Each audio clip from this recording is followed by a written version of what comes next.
From the busy streets of Delhi to the important meetings at the United Nations, India has always been a country involved with the world. This isn't new, it's a big part of India's history, going back thousands of years. Over time, India has developed a special way of talking with other countries, focusing on peaceful conversations and working together for everyone to do well. In this video, we'll look at some of India's most important moments in diplomacy, seeing how this country of over 1 billion people has dealt with a complicated and always changing world.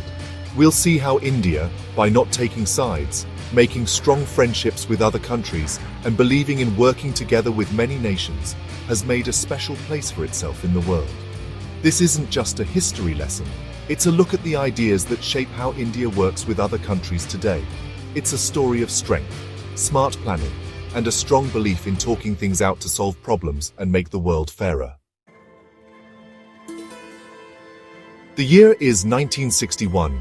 The Cold War is a big problem, dividing the world into two groups.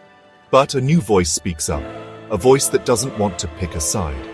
This was the voice of the non-aligned movement, and India, led by its first Prime Minister, Jawaharlal Nehru, was a leader of this movement. Nehru, who really wanted peace, saw a world where newly free countries like India could make their own choices, without pressure from the big, powerful countries. The non-aligned movement showed this idea, bringing together countries from Asia, Africa, and Latin America that wanted to be independent and peaceful. India was important in the non-aligned movement, shaping its ideas and wanting a fairer world. From the Bandung Conference in 1955, which started the non-aligned movement, to its leadership within the movement, India helped countries become free from other countries' control, wanted fewer weapons, and wanted everyone to have a better life. The non-aligned movement was more than just a plan for India. It showed what India believed in.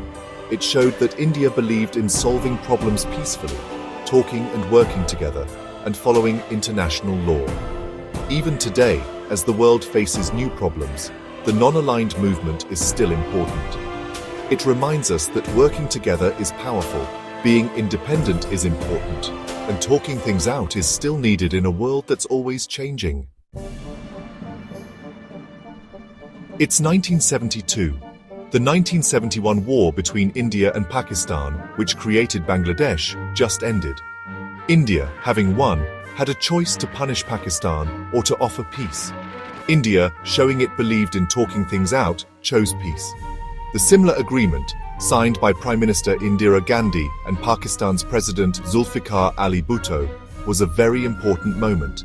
It created a way to solve problems peacefully, promising that both countries would talk and respect the border. This agreement wasn't just about drawing lines on a map, it was about creating new rules.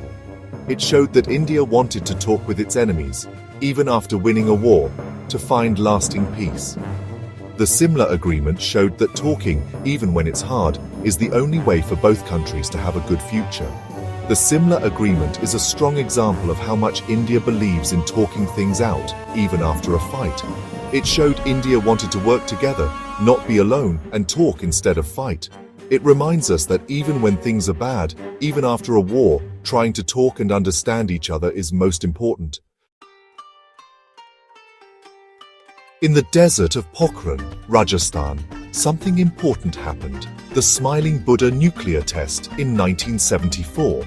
This event, though some didn't like it, showed that India wanted to make its own choices in a world still learning about nuclear weapons. India's decision to do the test wasn't about being mean, but about wanting to be free from rules about nuclear weapons that it thought were unfair. It showed that India, with its own worries and hopes, wouldn't be ignored. India said clearly that it would only use nuclear weapons for peace and wanted a world without them. This idea, which India often talked about, showed it wanted fewer nuclear weapons.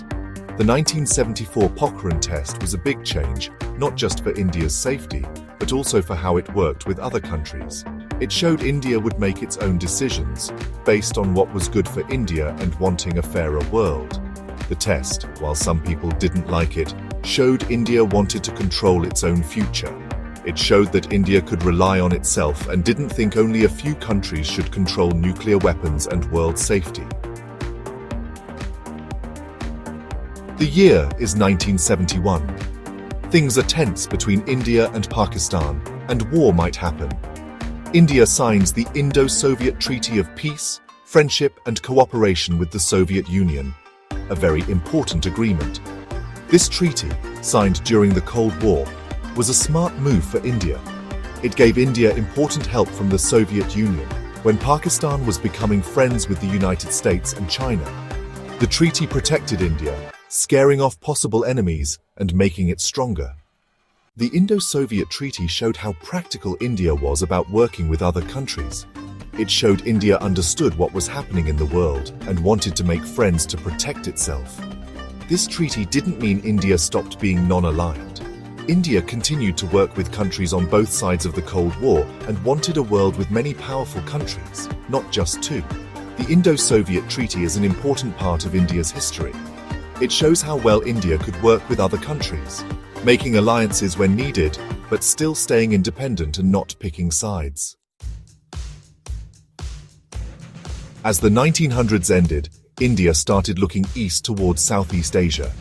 This Look East policy, which began in the early 1990s, showed India wanted closer ties with its neighbors in Southeast Asia. Because the Cold War ended, India's economy became more open and China became more powerful. The Look East policy became the Act East policy in the 2000s. This change showed India was becoming more important in the Indo-Pacific region. India's work with Southeast Asia has included trade, defense, culture, and connecting regular people. It has joined groups like ASEAN, becoming closer with countries like Vietnam, Indonesia, and Singapore. India wanted to balance China's growing power, make the region safer, and benefit from Southeast Asia's growing economies. India's Act East policy is a very important part of how it works with other countries today. It shows India wants a multipolar Indo-Pacific region where everyone is prosperous and safe. The year 2008 was a big moment for India's nuclear history. India and the US signed an agreement about civil nuclear energy. This deal, showing the growing friendship between the two countries, ended many years of India being left out of nuclear talks. The agreement, supported by Prime Minister Manmohan Singh and President George W. Bush, said India was a responsible nuclear power, allowing it to work with other countries on peaceful nuclear energy. It showed that India was careful with nuclear technology, even though it hadn't signed the Nuclear Non-Proliferation Treaty, NPT.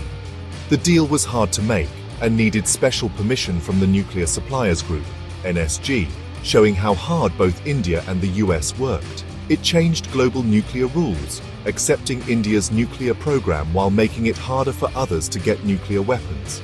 The agreement allowed India to get new nuclear technology and fuel for energy.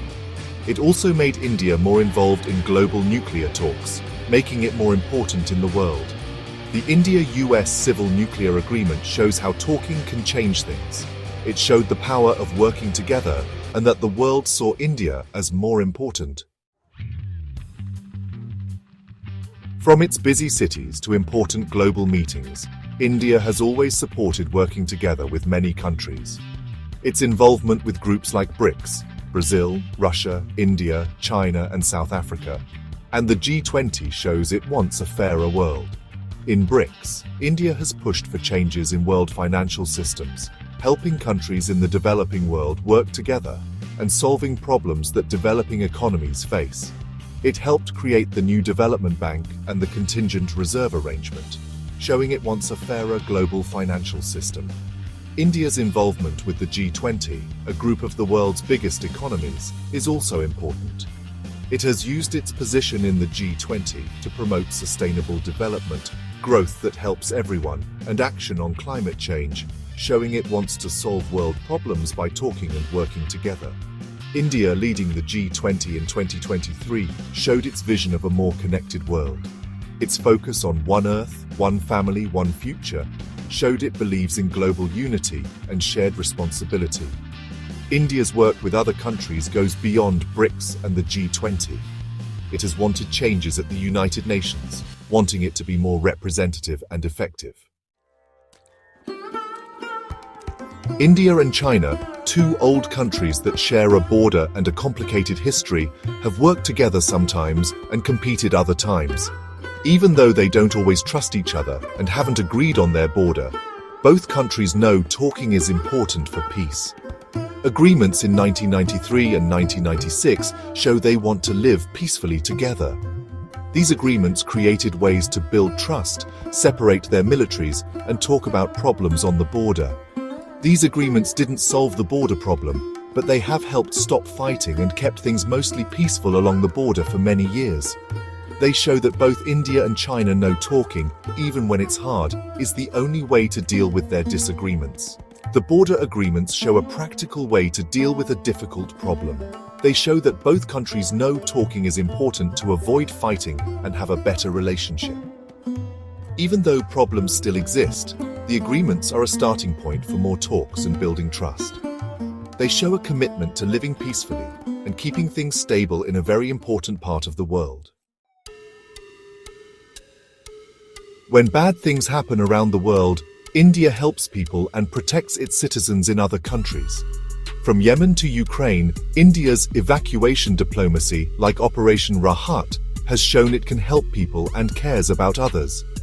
Operation Rahat in 2015 brought Indian citizens and other people out of Yemen during the civil war.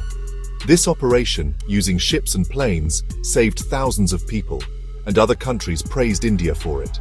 When the war in Ukraine started in 2022, India started Operation Ganga to bring Indian students home. This complicated operation, working with many countries, showed India cares about its citizens and is becoming more important diplomatically. India's work helping people goes beyond these big operations. It has helped countries after earthquakes and floods, from Nepal to Sri Lanka. This shows India is becoming a responsible world power, helping to create international peace and security, not just with words, but by actually saving lives and helping people. India's influence isn't just about its economy and military. It's a country that has fascinated the world with its ancient wisdom, vibrant culture, and spiritual traditions. India's soft power, based on its old traditions and modern creativity, is a powerful force. Yoga, an ancient Indian practice, has become popular all over the world. The United Nations created International Yoga Day in 2014 because of India's work, showing how popular Indian culture is. Ayurveda, India's traditional medicine, is also becoming more popular globally. India has promoted Ayurveda with research, working with universities, and selling Ayurvedic products, becoming a leader in alternative medicine. India's soft power also includes Bollywood movies, books, and its growing science and technology. These things make people around the world feel more connected to India, showing it as a peaceful and interesting country. India's soft power shows it believes culture and shared values can connect people and countries.